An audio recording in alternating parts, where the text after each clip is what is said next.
Nuus vanaand. Verdagtes word gesoek wat 2 toeriste in die Kruger Wildtuin vermoor. Suid-Afrika se kredietgradering word van stabiel na positief verander.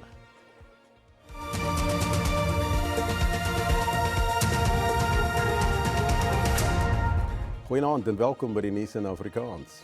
'n Mensejag is in Limpopo onderweg nadat 2 besoekers in die noorde van die Kruger Wildtuin dood aangetref is. Die liggame van 'n 71-jarige man en 'n onbekende vrou is gister gevind met veelvuldige steekwonde. Hulle voertuig is nie op die toneel gevind nie. Die slagoffers is as vermis aangemeld nadat hulle nie teruggekeer het na hulle kamp in die Pafuri gebied in die noorde van die Wildtuin nie. Hulle is Woensdag laas lewend opgemerk by 'n Pafuri piknikplek en die soektog het donderdag aand begin. Besoekers het die 2 se oorskot gistermiddag drywend gevind waar die Levubu en Limpopo riviere saamvloei. The circumstances surrounding the incident remain unclear at this stage, and the police have opened 2 counts of murder and hijacking for further investigation. General Khadebe has assured the public that maximum resources have been deployed to ensure that those responsible are traced and brought to justice. The South African Police Service is working closely with Kruger National Park authorities as investigations continue. Die polisie het diegene met inligting gevra om met die SAPD in verbinding te tree. Die minister van Landbou, Bosbou en Vissery, Willie Oukamp, sê hierdie is die eerste voorval van die aard in die geskiedenis van die Kruger Wildtuin. Ek is diep geskok om te verneem van die afsterwe van 2 toeriste in die Kruger Wildtuin.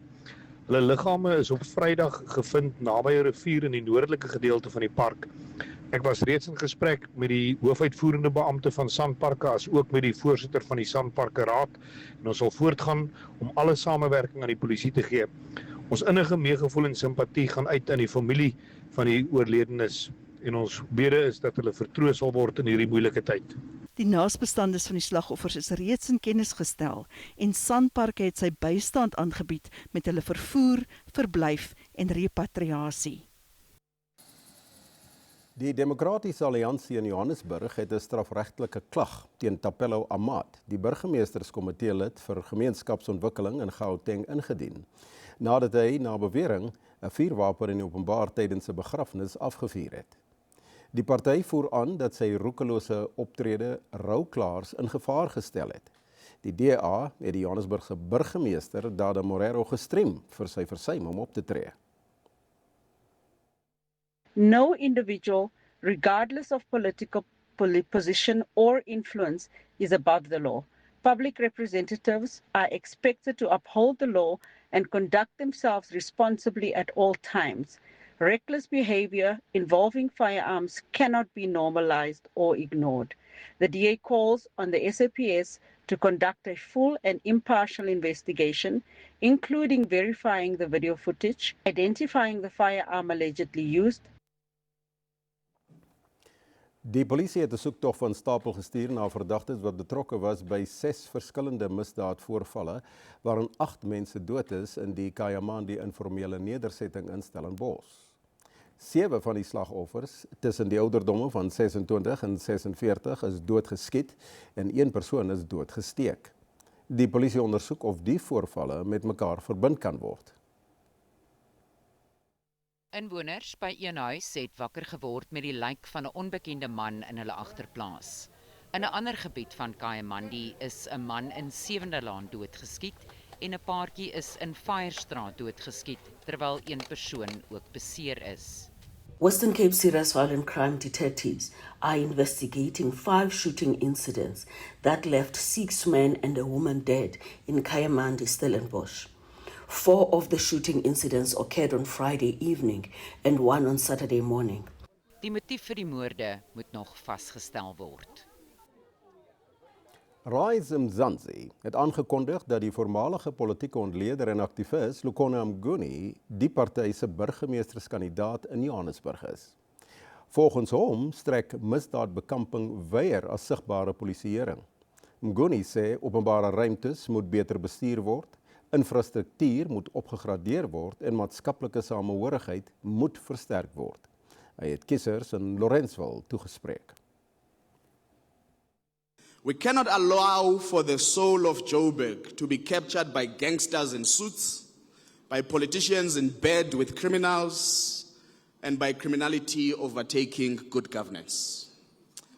It is the young people of this city whose lives and futures are at stake who must rise up to the occasion to define the heart and soul of Jozi into the future. Die ANC se sekretaris-generaal Fikile Mbalula het kritiek verwerp oor sy party se benoemingsproses vir sy burgemeesterskandidaate. Dit volg na bespiegelings dat die party nou toelaat dat gewone Suid-Afrikaners as burgemeesterskandidaate benoem kan word, weens gebrekkige bekwaamheid binne die party, al is hulle nie geregistreerde ANC-lede nie.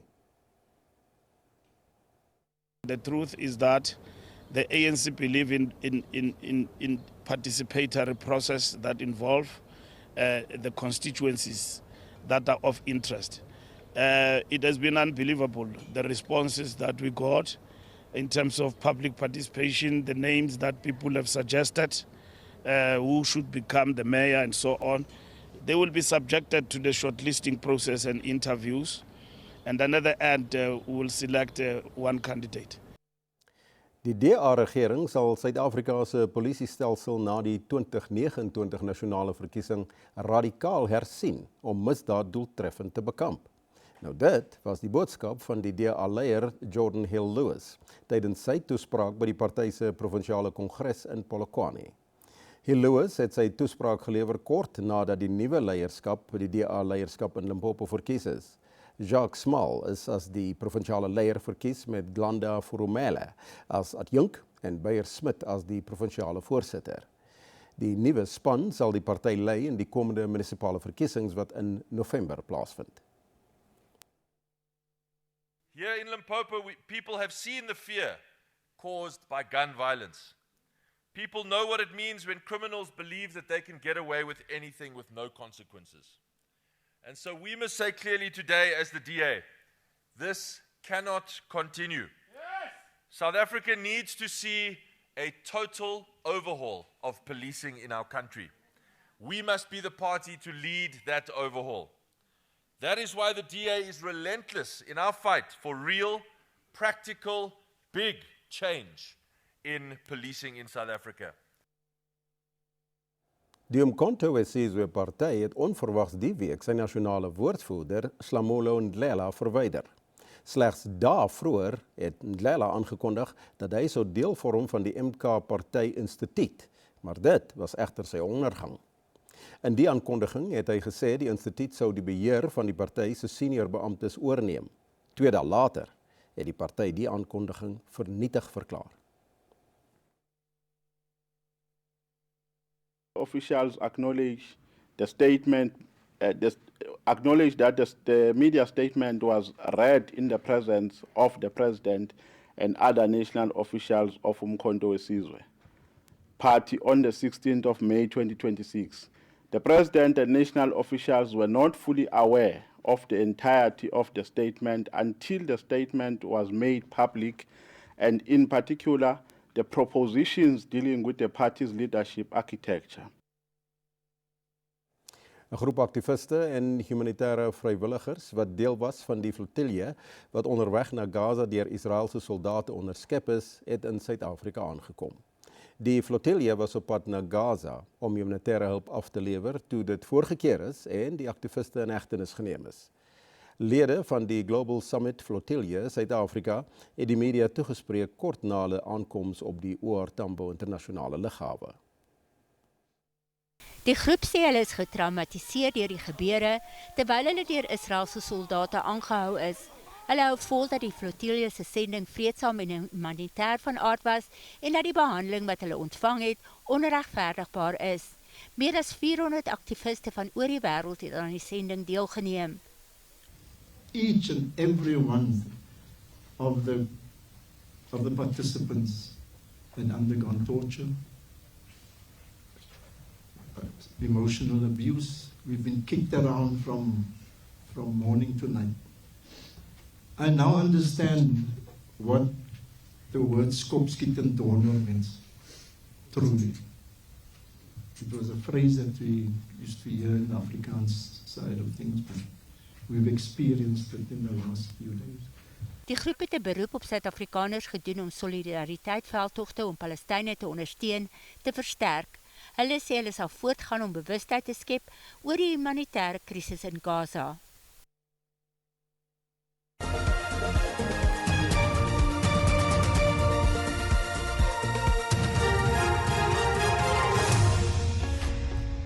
In Shanxi, in die noorde van China, is minstens 90 mense dood in 'n gasontploffing by 'n steenkoolmyn. Soek- en reddingswerkers is op die toneel van die land se ergste mynramp sedert 2009. 247 werkers was ondergronds aan diens tydens die ongeluk. 27 mense ontvang hospitaalbehandeling, van wie 1 in 'n kritieke toestand is. Die meeste van die beseerdes word volgens berigte behandel vir inaseming van 'n onbekende giftige gas. Die Chinese president Xi Jinping het 'n ondersoek gelas na die oorsaak van die ongeluk.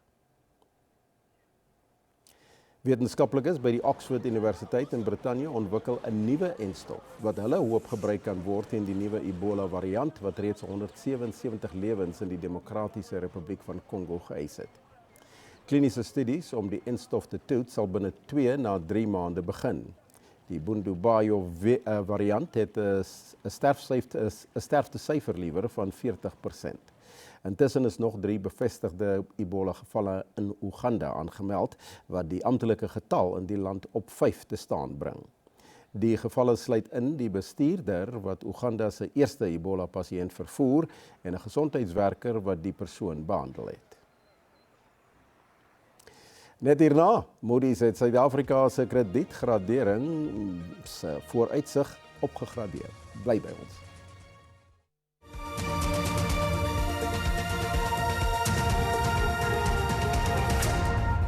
Vertroue neem toe in die regering se hantering van die land se fiskale posisie en sy voortgesette verbintenis tot strukturele hervormings. Nou dit is volgens die graderingsagentskap Moody's wat sy vooruitsig vir Suid-Afrika se kredietgradering van stabiel na positief verander het. Die agentskap het egter die land se algehele kredietgradering op 'n subbeleggingsgraad van BA2 gehandhaaf. Dit is 2 kerwe onder beleggingsgraad. Volgens die nasionale tesourie is Suid-Afrika nou die enigste G20 land wat tans 'n positiewe vooruitsig van die graderingsagentskap het. Moody's se positiewe kredietgradering is 'n aanduiding dat Suid-Afrika se skuldklas besig is om te stabiliseer. Dit reflekteer eintlik maar net die verbetering wat ons reeds in Suid-Afrika se fiskale posisie gesien het. Nadat ons vir baie jare 'n skerp stygings gesien het in die regering se skuld tot BBP verhouding, het ons nou 'n piek bereik en is daar 'n verwagting dat dit mettertyd sal daal. Moody's erken heeltemal al die korttermynrisiko's, insluitend die moontlikheid van 'n groeiende negatiewe impak van die oorlog in Iran op die Suid-Afrikaanse ekonomie. Maar Moody's argumenteer dat dit meer belangrik van 'n langtermynperspektief is, dat ons volhou met die beleidsveranderings wat ons reeds oor die laaste paar jaar geïmplementeer het. Moody's se aankondiging volg enkele maande nadat die internasionale kredietgraderingsagentskap Standard & Poor Suid-Afrika se kredietgradering met 1 kerf verhoog het van BB- na BB. Die kredietgradering gee beleggers 'n aanduiding van hoe veilig dit is om geld aan 'n land te leen. Die tuinroete in Klein Karoo streek van die Weskaap is een van Suid-Afrika se toerismejuwele. Maar die onlangse storms het verwoesting gesaai in verskeie dorpe. Die streek se nasionale parke, strande en wêreldbekende besienswaardighede soos die Kango grotte is geraak, wat in sommige gevalle gesluit moes word.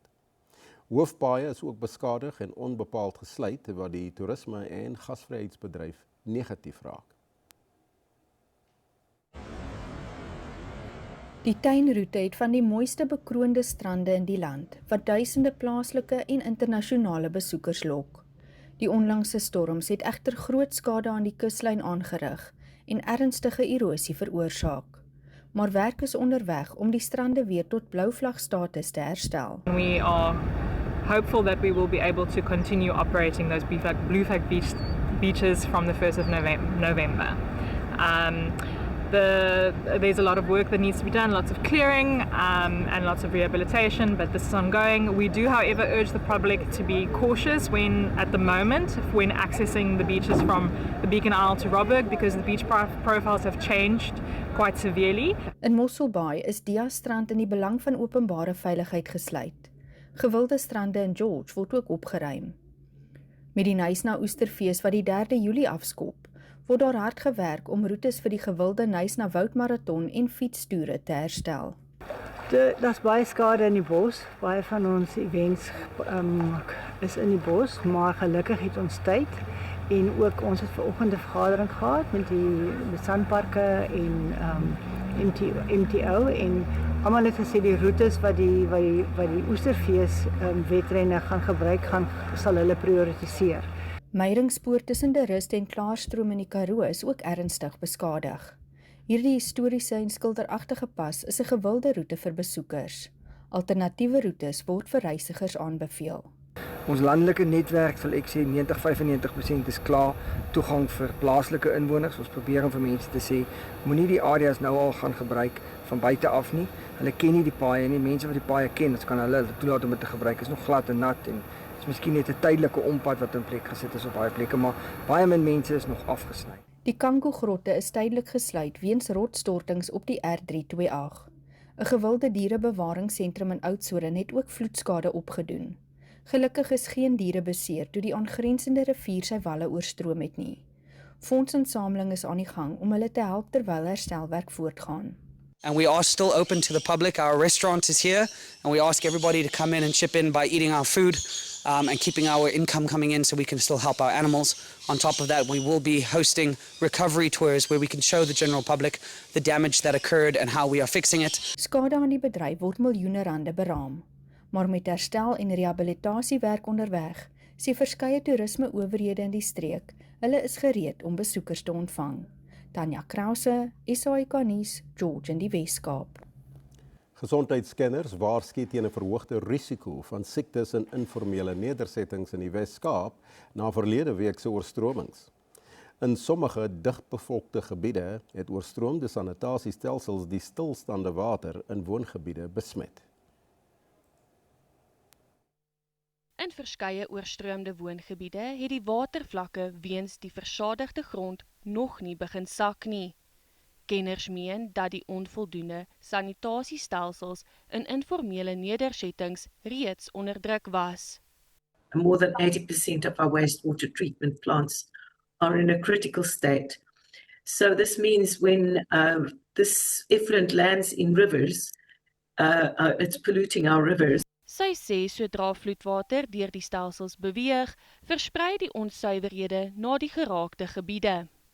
So that means if you get a scratch, your scratch could be infected by something that causes a very severe infection in the wound. Now, obviously, there's going to be droplets and aerosols, and those are going to land up in your eyes and in your lungs, can cause eye infections and chest infections. And obviously, we need to think about all the diarrhea cases that will result from contact with this water. In verskeie gebiede sê inwoners dat die blootstelling aan stilstaande vloedwater onvermydelik geword het. En daarmee met die Afrikaanse nuus groet vir vanaand. Ons sien julle môre. Totsiens.